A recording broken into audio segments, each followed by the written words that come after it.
Hey guys, how are you all? Just finalizing the setup, the lockdown drill. Guys, if you can see me, if you can hear me, any of these two, just write you in the chat box. Guys, if you can see me, if you can hear me, any of these two, just write you in the chat. Okay. Hi Blitz, I'm good. How are you all? Nice. So, कौन है यहाँ पे? Who all are here, guys? Okay. Guys, if I'm audible properly, if I'm visible properly, just write you in the chat box.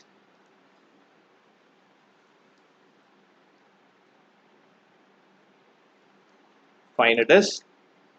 Awesome. Very nice. Voldemort. It was echoing earlier. Now it is not echoing. Okay.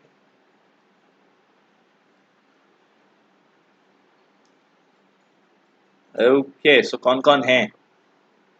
Ishani, Venugopal, Dev Chauhan, Jama, Devesh, Rajbir, Diksha, Shubham, Tannu, Sudipto, Balaji, Satyaprakash, Anjali, Aryan, Pulkit. Everybody is here. Very nice. How are you all guys? कैसे हैं सब लोग? या कितने दिन हो गए यार गुड मॉर्निंग विश किए हुए एक दूसरे को या so this is a very pleasant morning outside only outside we can't go outside so good morning all of you. Okay, I hope all of you are good. Okay, and as you know that nowadays we are being asked to maintain the social distancing, so I'm promoting the Indian way of greeting people, and that is namaste. Okay, so namaste everyone. I hope you all are practicing social distancing. Yep. Awesome. So, guys, I'm back with another session where we are going to destroy the doubts which are there in any subject, in any chapter of physics, chemistry, and maths. So, today's session is about physics. People who do not know me, this is me, your Suri Sir, and I've done my engineering from IIT Bombay. And I've been coaching students for various engineering and medical entrance exam for over 10 years now. Okay, and more importantly, I'm known as Mogambo. Why? Because when you crack the examination of JEE in future, Mogambo खुश होगा. Yes. तो आज का session जो है, guys, it's based upon doubts of circular motion. Okay. तो अभी thing is, people have been asking that sir how to ask the doubts on the chat box. Previous 2-3 sessions which I have taken, मेरे last 2 sessions में I have read the chat that sir how do I ask the doubt. So I want to make it very easily understandable, and I want to reiterate this thing to all of you. If you want to ask your doubt, we share a link of a Google form. You understand Google form? Basically a page where you can put your doubts. Online page it is. Okay. But then if you want to come on that page, there are various options for you to do that. One thing is come on our app. Okay. Download the Vedantu app, and then you'll be able to access all the content free, and you will be notified with important informations. Okay, remember, you cannot go out, but your learning can continue on Vedantu app because entire content is free of cost as of now for everybody. Okay, secondly, if you want to know how to post the questions, how to post the doubts here, right now subscribe to the channel. Yeah, why am I asking that is because on the channel there is a community page. You all are aware about that, right? On that community page, we post that which chapters doubt are being taken. So you just have to be aware about it. So if you are subscribed, if you have pressed that bell icon over there, you will be notified by the posts which are coming on our channel. Yeah, Vedantu JEE channel I'm talking about. So right now subscribe to it. Okay. By the end, I'll give you the link of Telegram group also, where we also post the link for the Google form. So you can either get the advantage by joining the Telegram group, also by subscribing to the channel, or doing both. Both the things can give you the possibility of asking your doubts. Okay. When is sprint 3.0 starting? Darshan is asking. So beta, you are aware that now your examination has got shifted till July or August now. So even if we start sprint 3.0 right now, then what will happen? Sprint will have to end within 15 days, because that is what we why we call it a sprint. Okay, we don't call it a marathon, because marathon is something where we'll have to take it for different number of weeks. But sprint is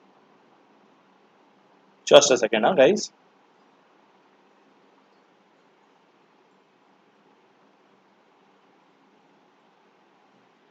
Okay, fine. Now it's back.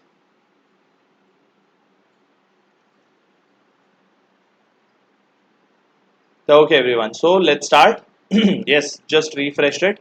अब ठीक है. चलो start करते हैं. So the first question is, sir, please explain the important topic, formula and marks gaining topics in circular motion, and suggest some tips. So entire session is about tips, by the way. Okay, so this is basically posted by Vikrant from Bangalore. Okay, so usually I get this question a lot in all the doubt solving sessions. So guys, there are multiple things that you can do in this chapter, though the chapter is actually not very big in terms of theory. So I can divide the chapter as first part where we speak about the kinematics of circular motion. Okay, all the equations of motion.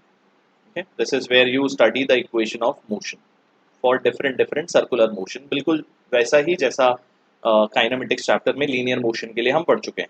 Okay, second thing which is more important is the dynamics part of it. What do I understand by dynamics? Dynamics when the force and energy come into picture. Okay, kinematics where you don't consider the force which is acting on the body. Without that, you study just the displacement, velocity, acceleration. Okay. Now, in dynamics, what are the things to actually look after, and understand? Is basically, first of all, you should learn the dynamics of uniform circular motion. UCM means uniform circular motion. Uniform circular motion, as the name suggests, the circular motion where velocity of the body remains constant and a formula relation V equal to omega r stays valid. Okay. Apart from that, in dynamics only, not in UCM but in general, you should understand the acceleration of circular motion. You should know that acceleration vector is the result of centripetal and tangential acceleration. We'll speak about them very much in detail because many people have asked about them. So I'll be discussing that as well. Okay. Centripetal acceleration is v square by r, and tangential acceleration, as the name suggests, is dv by dt, rate of change of speed. Okay. Centripetal acceleration comes because of change in direction, and the value of tangential acceleration comes by change in velocity or change in speed.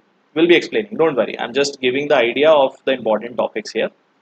Okay. Apart from that, if we speak about forces here, similarly centripetal force, tangential force, but if I speak about a specific force, what you should also consider is centrifugal force. So we'll speak about that as well. आज इसके बारे में भी बात करने वाले हैं. Okay. And various case studies is what you should study. Case studies where you can speak about Bohr's atomic model, gravitational force acting on a satellite, car taking a turn on a flat road, conical pendulum. We'll speak about a few of them today as well. Okay. Circular motion is again a fundamental chapter, becomes important to study gravitation, to study Bohr's atomic model. It becomes important to study later on charge moving around another charge. That means electrostatics and magnetism. Yes, in magnetism also you study about a charge moving in a magnetic field. So circular motion fundamentals are used throughout your 11th and 12th standard physics after this chapter. Okay. Now, another question asked by Yuva Krishna from Krishnagiri. He asks, why small angular displacement is a vector but large angular displacement is not a vector? So, first of all, question is not framed properly by Yuva. Let me clarify what he is trying to ask. Okay, he is saying that, sir, if in a circular motion, say if this is a circle, if you consider, say, a body going from this point to this point, this is the arc which is being covered by the body going from A to B. So in that case, you don't say that AB is a vector, because you can see that AB is a circular path. So the net displacement is not AB. Yeah, the displacement is rather this vector AB. But when you consider a small displacement, say from here to here, let's call it P to Q, then you consider it almost a vector, or rather you consider it a vector, PQ displacement. So simple reason it is, the smaller be the arc length, the gap between P and Q can be connected by a straight line. Okay, so actual path PQ and the straight line between PQ, they are almost same. So that is why for a small angular displacement, I can consider this angle, and not angular but the displacement vector, as the vector quantity. Angular displacement remains a vector quantity. Doesn't matter whether the body is moving for a small amount of displacement or a large amount of displacement. Okay. Next one, how to easily find relative angular velocity. There is no easy method of finding a relative angular velocity. There is a method of finding any relative velocity. So if you want to find out for two bodies which are moving in a circle, say there is the body moving in a radius circle R1 and the other body is moving in the radius circle R2. So if you want to talk about angular velocity of 1 as seen by 2, it is going to be angular velocity of 1 minus angular velocity of 2. The way you usually find it in the relative motion, exactly the same way. Okay. Actually, the question gets answered by the third question that you are asking, that why angular displacement, velocity and acceleration are taken as axial quantity. So guys, you know that if a body is moving, बहुत ध्यान से सुनना इस point को, if a body is moving in a say clockwise sense or in an anti-clockwise sense, not writing it as positive or negative. What I am trying to say this is clockwise and this is anti-clockwise. When the body is moving, like just look at the ceiling fan over you. When it is rotating in a particular manner, either clockwise or anti-clockwise. So it is continuously covering an angle in the same sense, which means what, angularly its direction is not changing. But as you know that when the body moves in the circular path, the linear displacement, linear velocity and linear acceleration keep on changing their direction. So it is not advisable and it is not practically possible to track the linear quantities in the circular motion, because the body is not moving in a linear way. But for a circular way, as long as the body is moving, there are only two possibilities. Either it can move clockwise or it can move anti-clockwise, just like the linear motion which we studied, motion in 1D, where body can either go on right side or go on the left hand side. Just like that, it is clockwise or anti-clockwise. So that is why very smartly we have defined, very smartly, I'm repeating, very smartly we have defined the direction of angular quantities by using a right hand thumb rule. So if the body is moving, say in clockwise direction, so in the case of clockwise direction, you curl your fingers in that direction and your thumb will give you the direction of the velocity. Yeah. Similarly, if it is moving in anti-clockwise direction, take the same hand, curl your fingers in the opposite sense, or in the case of anti-clockwise direction, also the thumb will give you the direction of all the angular physical quantities. So angular displacement, angular velocity, angular acceleration, torque and angular momentum. All the five quantities will be represented there. They will be representing their direction V as by using right hand thumb rule. Okay, and that is why you can find out the relative velocity also for two bodies, but as per the sense. Okay. Next one, why centripetal acceleration has magnitude when it counts for only change in direction? So there are two answers for it. Both of them are linked to each other, and that is where the understanding will be clear. First of all, a physical quantity. A physical quantity is a quantity, is called a quantity when it has magnitude as well as unit. Okay, a physical quantity, you studied that in units and dimension, is given by numerical part and unit. So a centripetal acceleration has magnitude.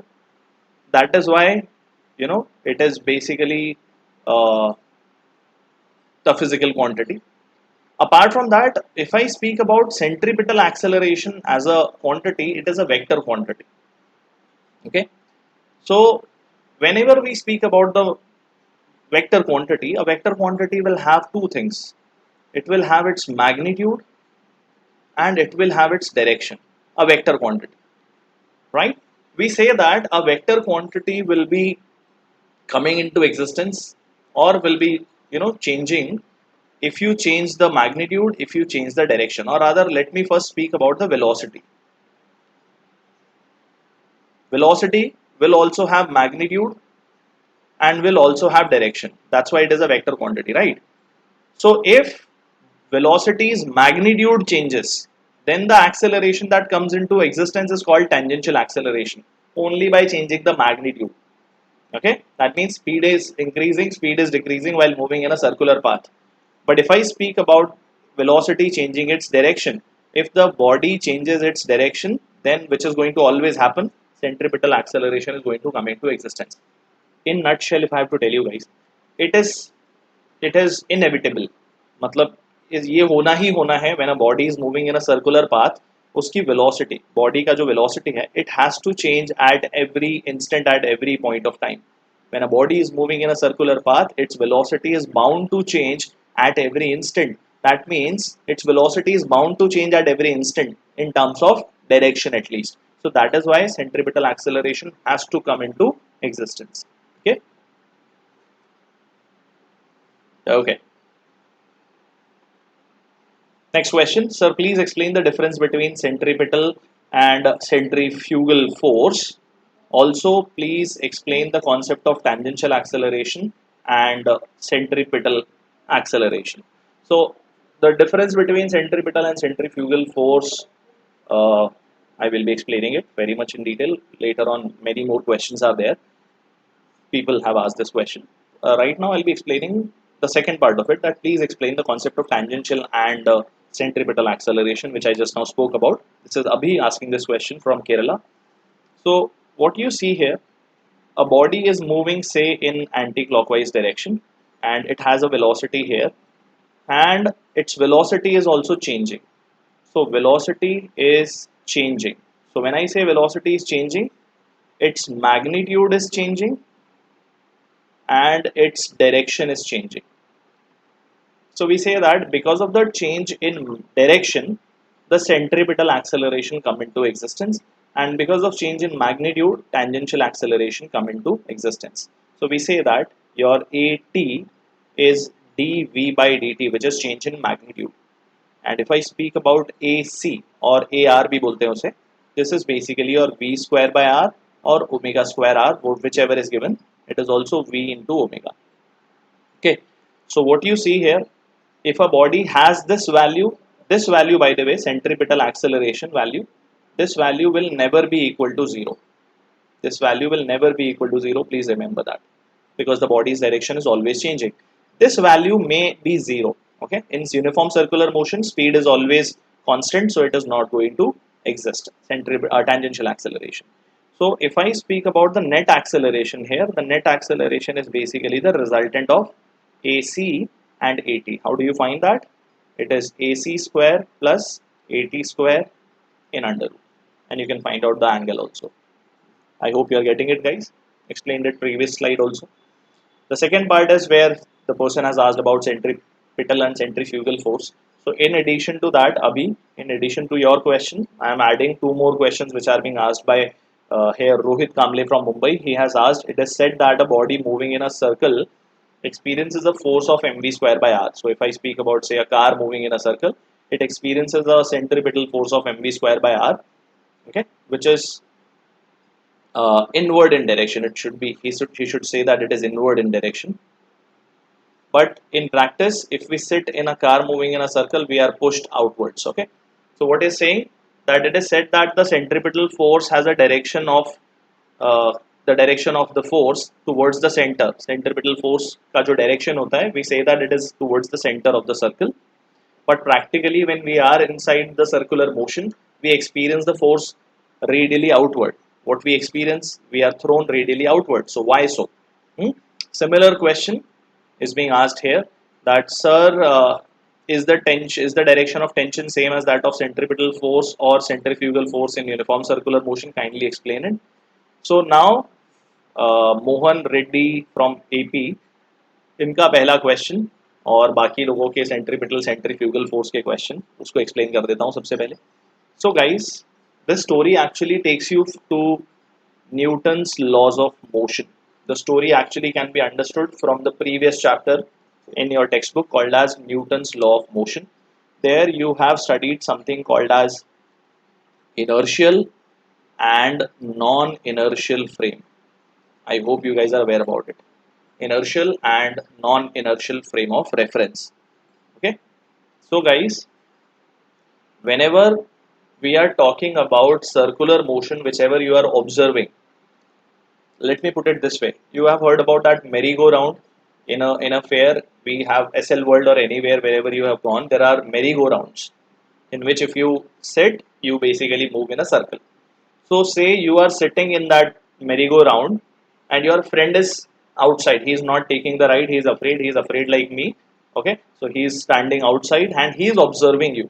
So your friend, when he is observing you, when you are moving in the circle, his observations are called to be taken from inertial frame of reference.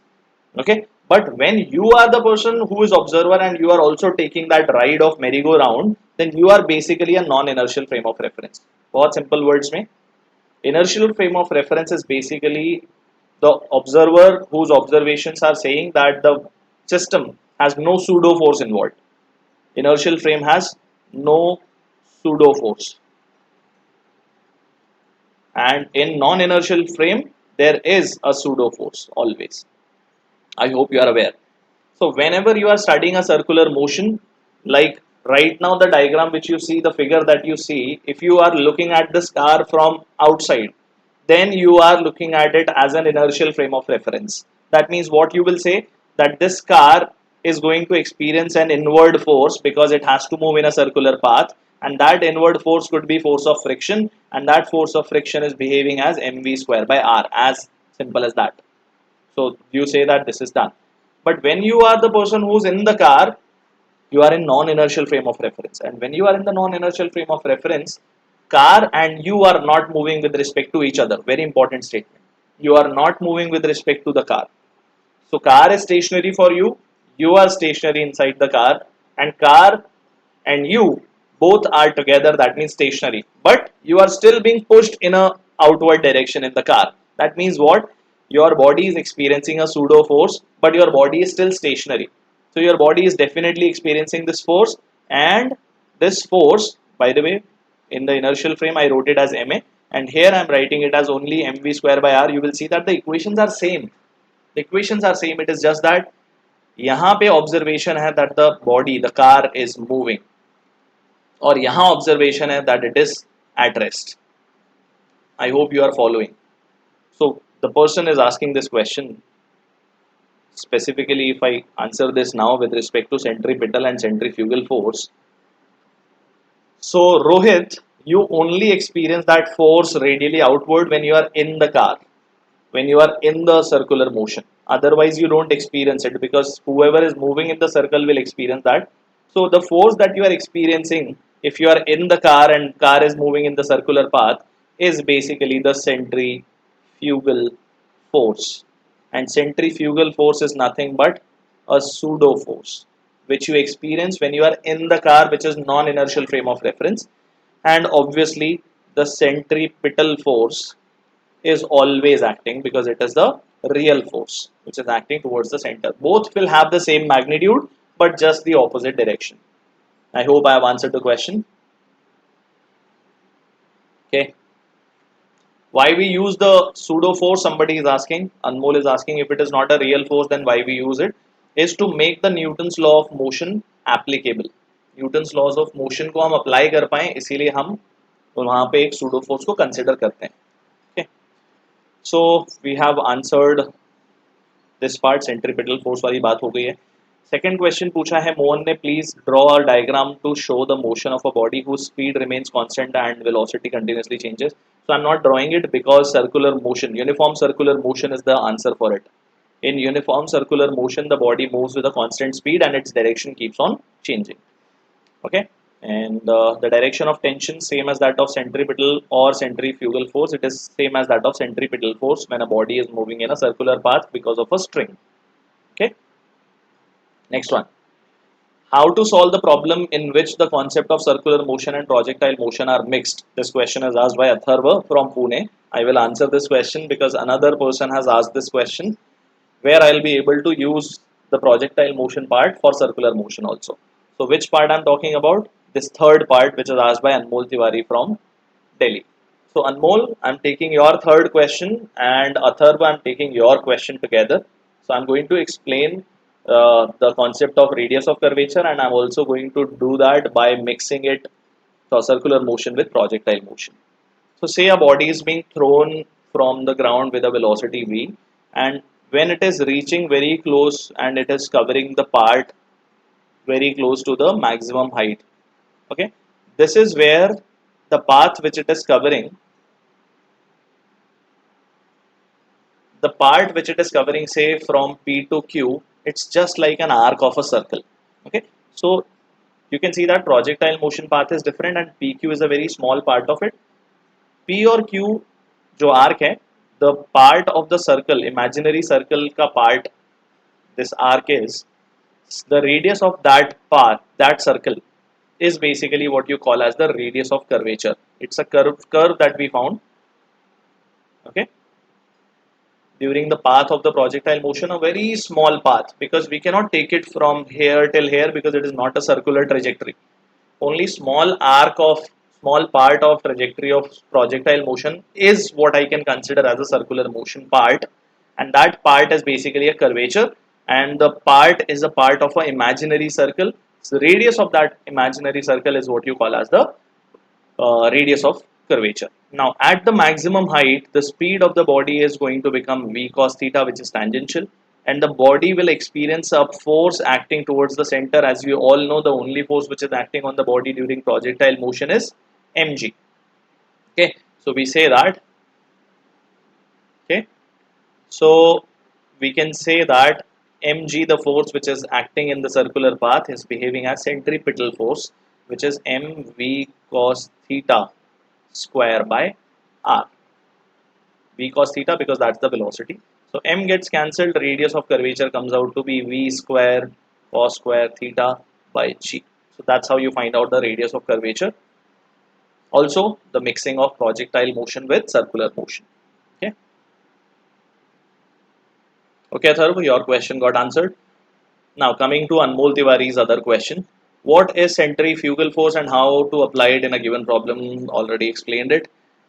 Case of conical pendulum, चलो इस पे बात करते हैं. So what is a conical pendulum? You have a string which is hanging from a point and has a mass m, which is being made to move in a circular horizontal circle because of the help of the string, such that when you look at the overall situation, it looks like a cone. So this is called as a conical pendulum. So what is happening here? The string is experiencing a force of tension. The body is being uh, pulled by the force of tension. Mg is acting. Okay, and because Anmol has asked to apply the centrifugal force, I have considered the centrifugal force to be acting. Centrifugal force is always acting away from the center. So here, if this angle is theta, this will also be the alternate angle, that is also theta. So we can say that the job of T sine theta is to balance mv square by r. Okay, and the job of T cos theta is to balance mg. So now you can try to divide these to find out, say, the velocity or maybe the radius. Now from here you can simplify and solve whichever part you want to. It is v square by rg. You can find out the angle, you can find out v, you can find out r, whatever you want to find here. Okay. Hmm.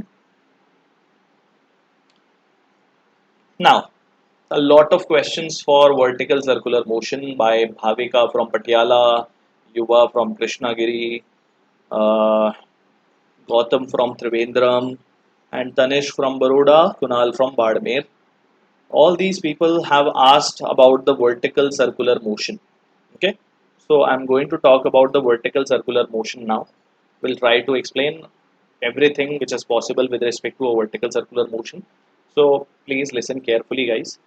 So in the case of vertical circular motion is the case where the body's velocity not only changes with respect to direction, which is inevitable, it also changes with respect to the magnitude. Body, as it moves, its speed and velocity both are changing.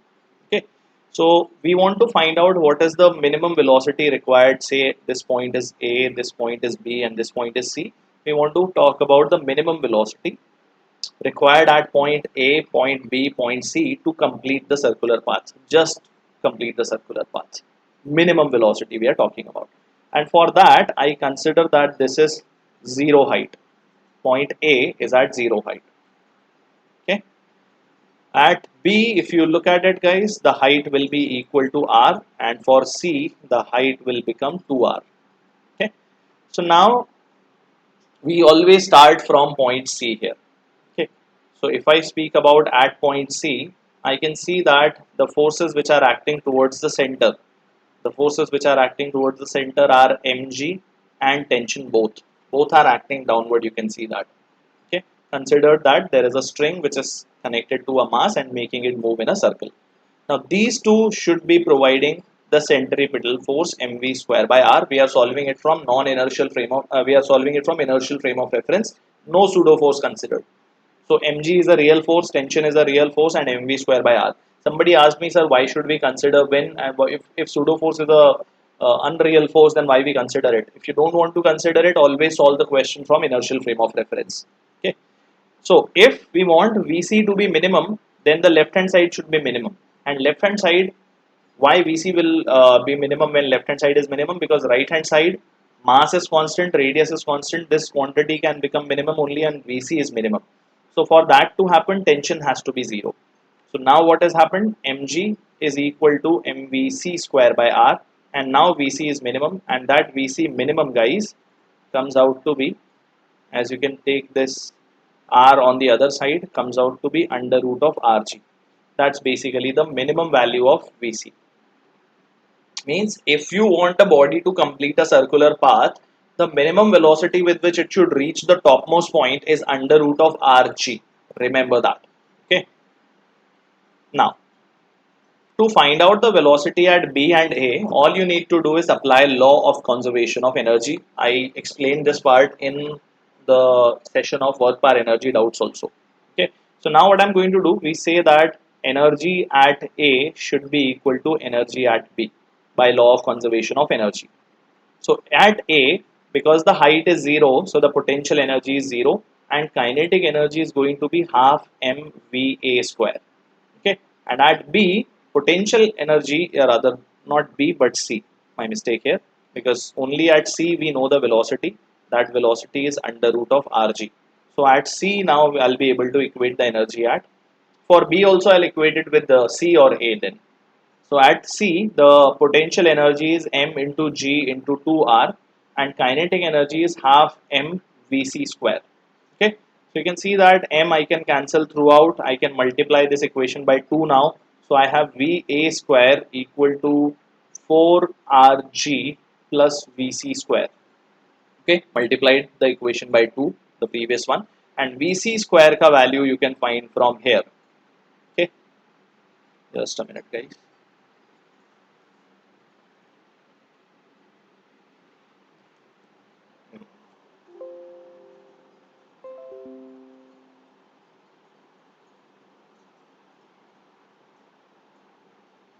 Yeah. Okay. I know whatever I wrote is gone, but don't worry.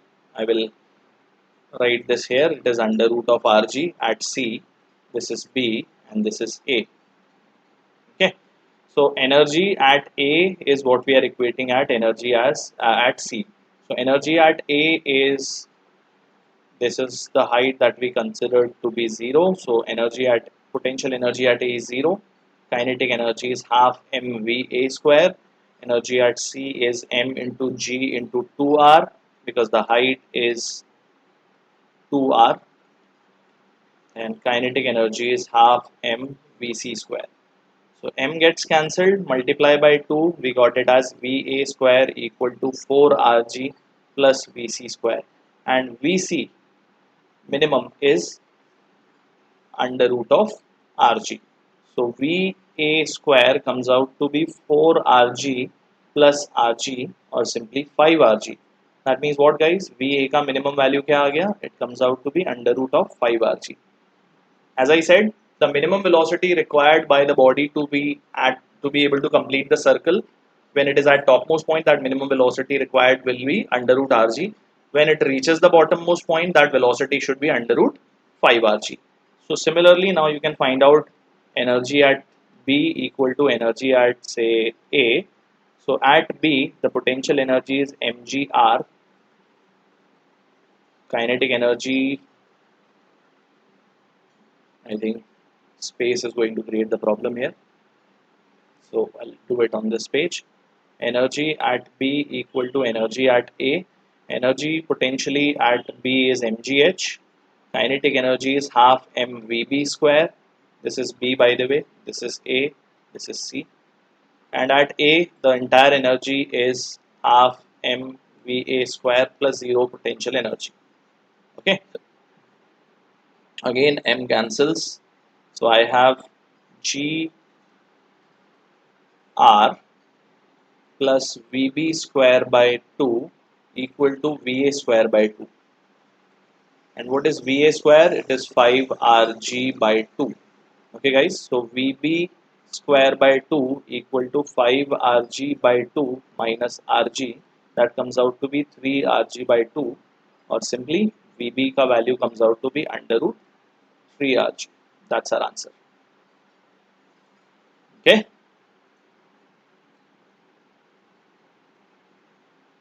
That's nice.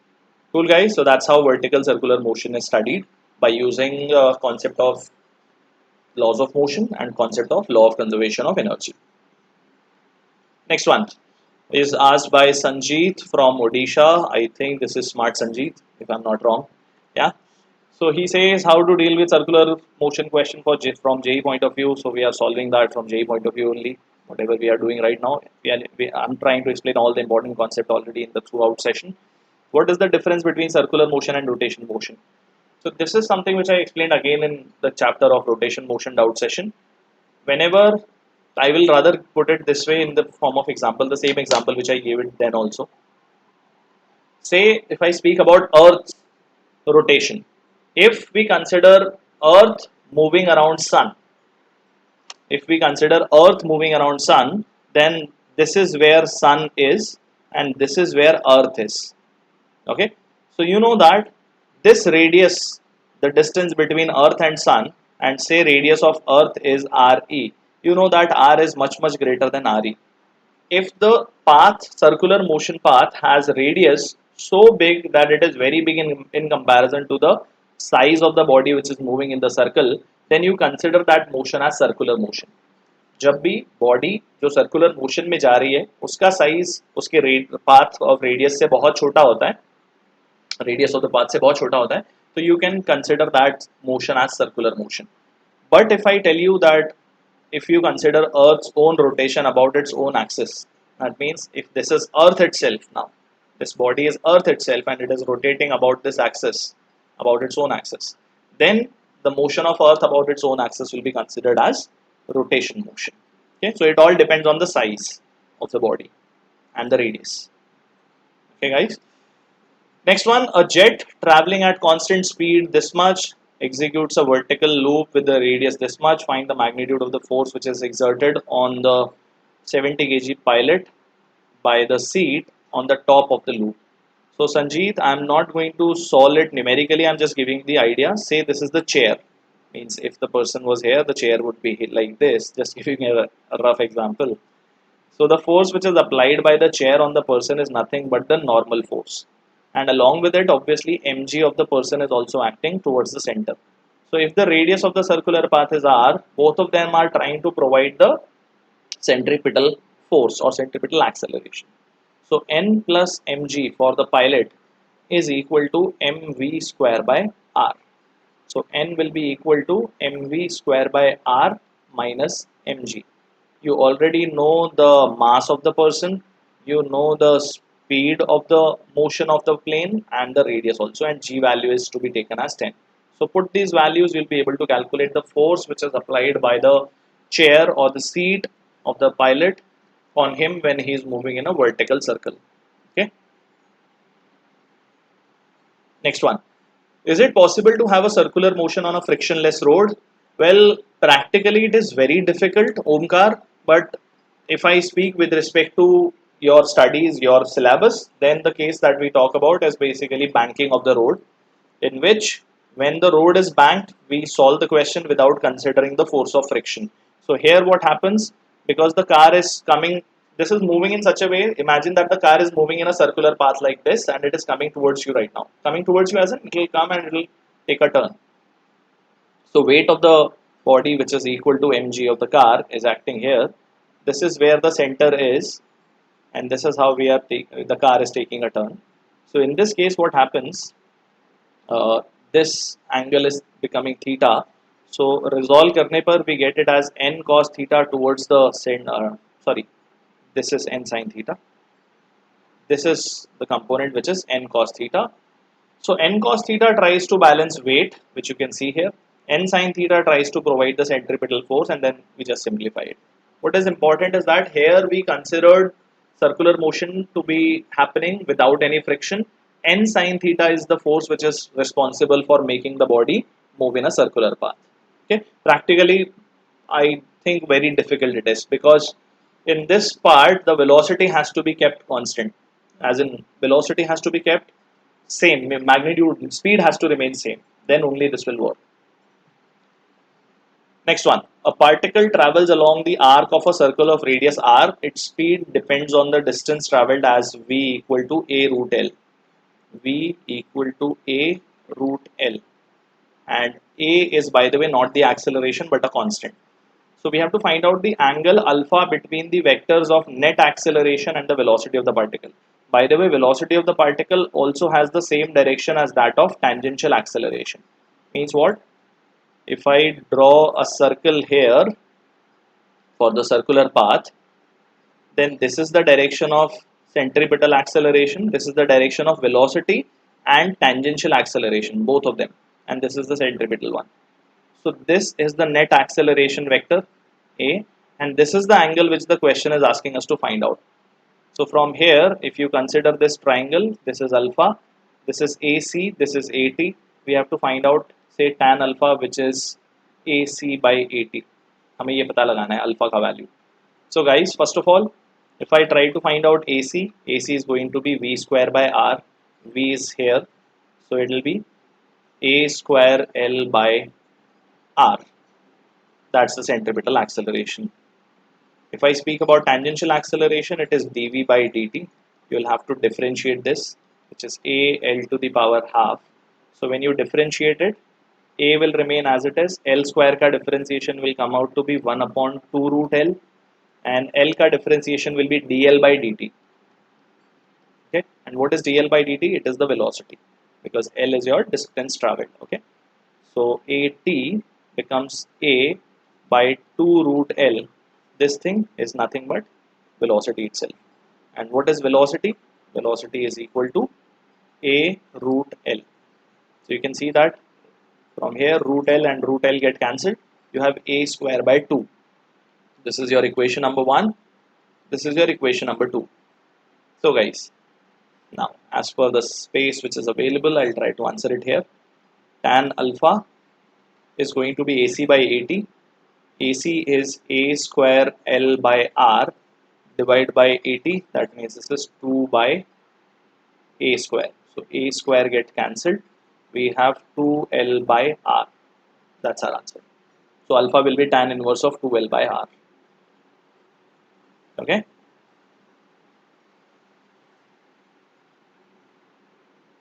Next one, guys. Okay, this one is asked by Sayyid Liaqat Ali. I did not name the person. Pranita Anand from Anandpur asked the previous question. This is Sayyid Ali from Kargil, Ladakh. He says that a metal ring of mass m and radius r is placed on a smooth horizontal table and is set rotating about its own axis. Okay, so in such a way that each part of the ring moves with a velocity with a speed v, we have to find out the tension in the ring. So if I just consider a small part of the ring here, say this is your ring, and I just consider a very small part here. I'm just trying to draw bigger, actually it is very small. Then what happens? This is your circle. This is where the tension is acting here. Okay, like this. So this small part has length dl. This is the tension force that we are trying to find out. This angle is theta. Okay, so now I'm going to just zoom this part and draw this separately. This is what is happening for the ring here. Okay, when the ring is moving. So I'm just drawing that small part This is the zoomed version here. This is tension T. This is also tension T, which is part of a circle of radius R. With this angle as theta, this angle also as theta, and this part having length dl. Okay, such that if you see this angle is also theta, so this is also theta. What you see here that this is t cos theta and downward is t sin theta. Similarly here also it is t sin theta and this is t cos theta. So t cos theta and t cos theta are cancelling each other. What you are having downward is t sin theta. So two t sin thetas are acting towards the center. So this portion of dl has a mass dm.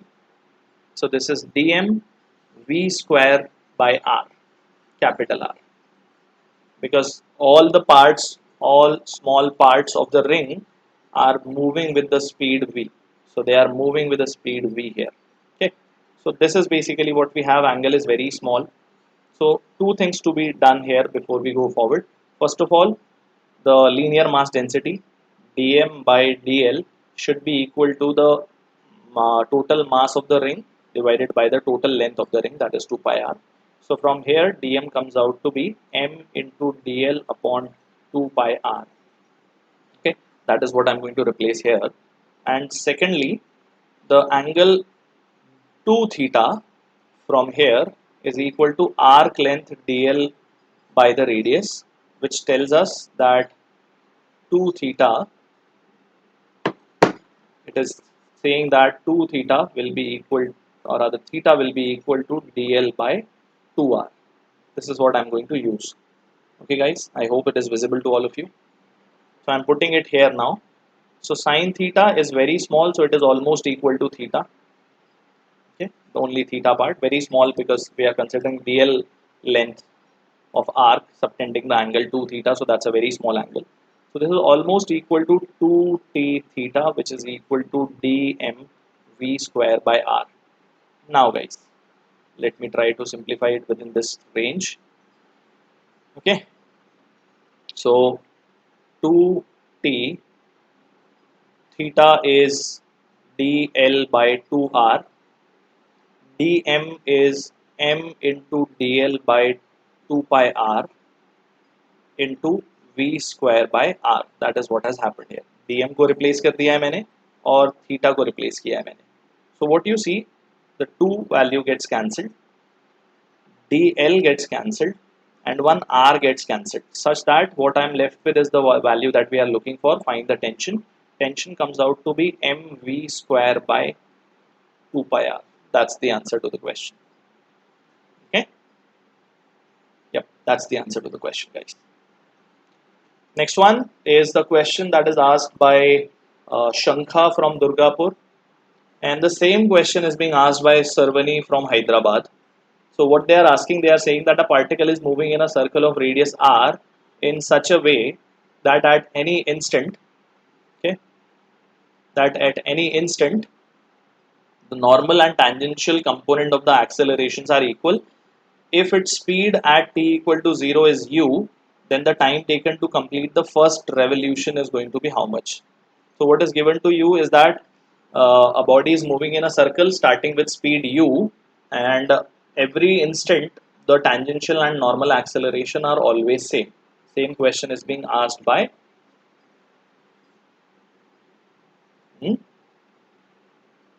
so both the acceleration always remain same. So if I say that centripetal acceleration is equal to tangential acceleration, I need to find out that after completing one circle, what will be the final velocity of the body.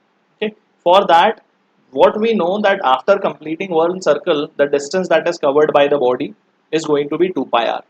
So I will write the centripetal acceleration as v square by r and tangential acceleration as v dv by ds, because we are talking with respect to distance covered. How much distance is covered in one revolution? 2 pi r. Okay. So say the velocity will change from, not considering u v naught but considering u, it's going to change from u to v in a complete revolution. So from here what you see that v and v get cancelled. and I rearrange, I have ds by r as dv by v, and now we will integrate it. So velocity or speed is changing from u to v is unknown, and the total distance covered is changing from 0 to 2 pi r. You know that 1 upon r is a constant. ds ka integration will be s. You will put the limit, it will come out to be 2 pi r. Similarly, this integration will be ln v. On putting up the limit, that will be ln v minus ln u, or simply ln v by u is what you are going to get. Okay, just taking a little, trying to save the space so that I can explain the question properly to all of you. Okay guys, so what we have is 2 pi equal to ln v by u. So if I remove ln, I have e to the power 2 pi as v by u, or simply velocity is u times e to the power 2 pi. That's the final velocity after completing one circle. Okay. Now what? I want to talk about the time. So from here, I'm not getting the factor of time. Please remember this value. This is question half done. Okay. Now what? The same centripetal acceleration, which is equal to tangential acceleration, which we write as v square by r, centripetal acceleration. Now tangential acceleration will write as dv by dt. Okay, tangential acceleration, my dear friends, is dv by dt is equal to v dv by ds. Both are valid. So earlier we have used this one, now we are using this because we want to find out time. So now rearrange again. dt by r is equal to dv by v square, and we integrate it. So this goes from 0 to t, velocity goes from u to v, and now we know the value of v from here. We know the value of v. Okay. So if you integrate 1 upon r comes out, dt ka integration is t, so effectively bracket mein t bachta hai. And here the integration will come out to be minus 1 upon v. Okay, because you will take it above, so it will be v to the power minus 2, v to the power x to the power n ka integration karna padega. So this is u to v. Not, not doing the integration. I know you all know how to integrate that. Now what? This is t by r. Putting the limit, because there is a minus sign, so putting lower limit first. I have 1 upon u minus 1 upon v. So we already know the value of v from here. V is basically u e to the power 2 pi. So 1 upon u e to the power 2 pi. And if I bring this r also here, I have t equal to r. Niche se u taken common. And this is 1 minus 1 upon e to the power 2 pi. So this is our answer, but options ke according jayenge. So t is equal to r by u, 1 minus e to the power minus 2 pi. That's basically the correct answer to the question. That means option C. Okay. So guys, I hope you have understood this one. This was the first part of the question, and this one is the second part of the question. Okay. So people, if you want to ask your doubt, how to ask doubt for this doubt session. If you want to ask the doubts for these doubt session, please come for the Vedantu's Telegram group. The description box which is there, you get the notification over there. You can, for the description, just click on the link for Telegram. All the important information of assignments, notes, and daily updates are shared over there. The Google form for asking the doubt is also shared over there. And obviously, subscribe to the channel. Community page is also where we also talk about, where we also share the link of the doubt solving session Google form. Okay. So Dipto, I took AC equal to 80 because that was mentioned in the question. That was the condition of the question. Okay, guys. I hope you all got your doubts cracked and solved. Okay. So I have taken the doubts. Almost every doubt was taken, whichever doubt was there. Okay, which was uploaded on the Google form. So guys, If you are enjoying the studying sessions with us during this lockdown period, do like this video, share with your friends, और अगर अभी तक subscribe नहीं किया है दोस्तों, do subscribe to the channel, hit that notification icon, bell icon. You'll be able to receive all the important informations, notification from our channel. Okay, guys. So with one motto that even when we are in our houses locked down, the learning won't stop. So guys, I'll see you again. Till then, keep studying, keep solving physics, and don't forget to keep smiling. Okay? Stay safe, guys. Bye bye. Take care.